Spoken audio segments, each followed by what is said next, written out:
ସମ୍ମାନନୀୟ ବିଚାରକ ମଣ୍ଡଳୀ, ଉପସ୍ଥିତ ସମ୍ମାନାସ୍ପଦ ଗୁରୁଜୀ ଗୁରୁମା ବୃନ୍ଦ, ବରେଣ୍ୟ ଦର୍ଶକ ମଣ୍ଡଳୀ ଓ ଶ୍ରଦ୍ଧା ଓ ସମ୍ମାନ ଯୋଗ୍ୟ ମୋର ଛୋଟ ବଡ଼ ଭାଇ ଭଉଣୀମାନେ, ଆଜିର ପ୍ରସଙ୍ଗ ଶ୍ରୀ ଅନ୍ନ ସମ୍ବନ୍ଧରେ ମୋର ଲଘୁ ବକ୍ତବ୍ୟ।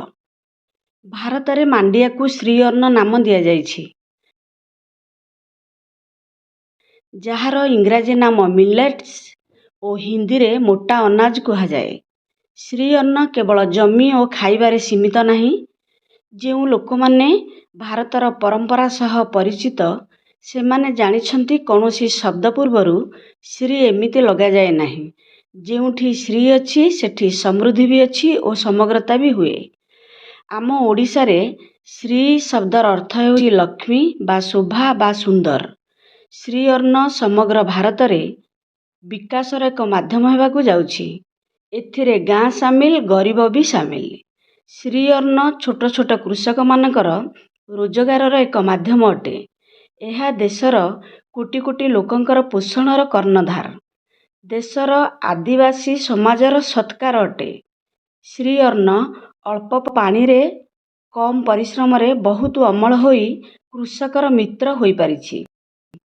ଏହା କେମିକାଲ ମୁକ୍ତ କ୍ଷେତର ବଡ଼ ଆଧାର। ଏହି ଫସଲ ଜଳବାୟୁ ପରିବର୍ତ୍ତନରେ ପ୍ରଭାବିତ ହୁଏ ନାହିଁ। ଆମ ଦେଶ ଭାରତ ଏକ ବ୍ଲେସ୍ଡ ନେସନ୍, ଯେଉଁଠି ପୃଥିବୀର ସବୁଠାରୁ ଅଧିକ ପରିମାଣର ଶ୍ରୀ ଅନ୍ନ ଉତ୍ପାଦନ ହେଉଛି। ଶ୍ରୀ ଅନ୍ନ ବା ମାଣ୍ଡିଆ ବା ଅନାଜ 8 ପ୍ରକାରର। ସେଗୁଡ଼ିକ ହେଲା ବାଜରା, ମାଣ୍ଡିଆ ବା ରାଗି, ଯଅ, କାଙ୍ଗୁ ବା ଗୋଣ୍ଡଲି, ସୁଆଁ, କ୍ଷୀରା, କୋଦୁଅ ଓ ଚିନା। ଏ ଅନ୍ନ ସ୍ୱାସ୍ଥ୍ୟ ପାଇଁ ବହୁତ ଲାଭଦାୟକ, ଯିଏକି ମଇଦା ଓ ସୁଗାର ଫ୍ରି ଅଟେ।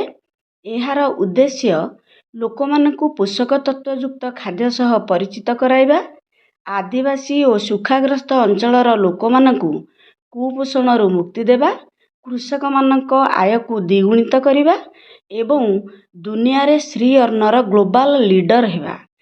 ଆମ ଓଡ଼ିଶା ସରକାର ମଧ୍ୟ ମିଲେଟ୍ସ ବା ଶ୍ରୀ ଅନ୍ନକୁ ବହୁତ ପ୍ରାଧାନ୍ୟ ଦେଉଛନ୍ତି। ଯେମିତିକି ଭାତ ଓ ରୁଟିକୁ ପ୍ରାଧାନ୍ୟ ଦେଉଛେ। 2017 ମସିହାରୁ ଓଡ଼ିଶା ମିଲେଟ୍ ମିଶନ କାର୍ଯ୍ୟକାରୀ ହେଉଛି। ଏଇଟା ଆମର ପୁରାତନ ଖାଦ୍ୟ ଥିଲା, ତେଣୁ ଲୋକମାନେ ଏହାକୁ ଆଦର କରୁନଥିଲେ। ଏବେ ରିସର୍ଚ୍ଚରୁ ଜଣାପଡ଼ିଛି ଯେ କୌଣସି ବି ରୋଗକୁ ପ୍ରତିହତ କରିବାର ଶକ୍ତି ଶ୍ରୀ ଅନ୍ନର ରହିଛି। ଏହା ଶିଶୁ ଓ କିଶୋରମାନଙ୍କ ବିକାଶରେ ସହାୟକ ହୋଇଥାଏ, ମଧୁମେହ ନିୟନ୍ତ୍ରଣରେ ରହେ, ରକ୍ତଚାପ ସନ୍ତୁଳିତ ରହେ, ହଜମ ପ୍ରକ୍ରିୟା ମଜବୁତ ହୁଏ ଓ ହାଡ଼ ଶକ୍ତ ହୁଏ। ବର୍ତ୍ତମାନ ଶ୍ରୀ ଅନ୍ନର ଚାହିଦା ବଢ଼ୁଛି। ଶ୍ରୀ ଅନ୍ନର ଅମଳ କରିବାରେ ଭାରତ ଅଗ୍ରଣୀ ଅଟେ। ବିଶ୍ୱରେ ଯେତେ ଅମଳ ହେଉଛି, ଭାରତରେ କେବଳ 41% ଭାଗ ଉତ୍ପାଦନ ହେଉଛି। ଶ୍ରୀ ଅନ୍ନ ସେବନ କଲେ ସ୍ୱାସ୍ଥ୍ୟରେ ଉନ୍ନତି ଆସିବ। ସ୍ୱାସ୍ଥ୍ୟରେ ଉନ୍ନତି ଆସିଲେ ଦେଶର ସ୍ୱାସ୍ଥ୍ୟ ବଜେଟ୍ କମ୍ ଆସିବ। ସ୍ୱାସ୍ଥ୍ୟ ପାଇଁ ଯେଉଁ ଅର୍ଥ ଖର୍ଚ୍ଚ ହେବା କଥା, ତାହା ଅନ୍ୟ କୌଣସି କାମରେ ଲାଗିବ। ସାଧାରଣତଃ ଘରେ ଯେଉଁ ରୋଷେଇ ହୁଏ, ପିଲାମାନଙ୍କ ରୁଚିରେ ହୁଏ। ଏବେ ଶ୍ରୀ ଅନ୍ନରେ ଏମିତି ବ୍ୟଞ୍ଜନ ପ୍ରସ୍ତୁତ କରାଯାଉଛି, ଯାହାକି ପିଲାଠାରୁ ବୁଢ଼ା ପର୍ଯ୍ୟନ୍ତ ସମସ୍ତେ ମହା ଆନନ୍ଦରେ ଖାଇପାରିବେ। ଶ୍ରୀ ଅନ୍ନରେ idli, dosa, puri, biscuit, pizza, noodles ଏମିତିକି ଆଇସ୍କ୍ରିମ୍ ମଧ୍ୟ କରାଯାଇପାରୁଛି। ଭାରତର ଦାବି ଅନୁସାରେ ମିଳିତ ଜାତିସଂଘ 2023କୁ ଆନ୍ତର୍ଜାତୀୟ ମିଲେଟ୍ ବର୍ଷ ବା ଇଣ୍ଟରନ୍ୟାସନାଲ ଇୟର ଅଫ ମିଲେଟ୍ସ 2023 ଭାବରେ ଘୋଷଣା କରିଥିଲେ ଏବଂ ଭାରତର ଏହି ଚାହିଦାକୁ ବିଶ୍ୱର ପାଖାପାଖି 72ଟି ଦେଶ ସମର୍ଥନ ଜଣାଇଥିଲେ। ଆମ ଭାରତ ମଧ୍ୟ ଶ୍ରୀ ଅନ୍ନ ପାଇଁ ମିଲେଟ୍ସ ଡେ ବା ମାଣ୍ଡିଆ ଦିବସ ଭାବରେ ନଭେମ୍ବର 10 ତାରିଖକୁ ପାଳନ କରୁଛି। ଇଣ୍ଟରନ୍ୟାସନାଲ ମାର୍କେଟ ଓ ଡୋମେଷ୍ଟିକ ମାର୍କେଟରେ ଶ୍ରୀ ଅନ୍ନର ଚାହିଦା ବଢ଼ିଲେ ସପ୍ଲାଇ ଧୀରେ ଧୀରେ ବଢ଼ିବ। ଶେଷରେ ଶ୍ରୀ ଅନ୍ନ ପାଇଁ 2 ପଦ।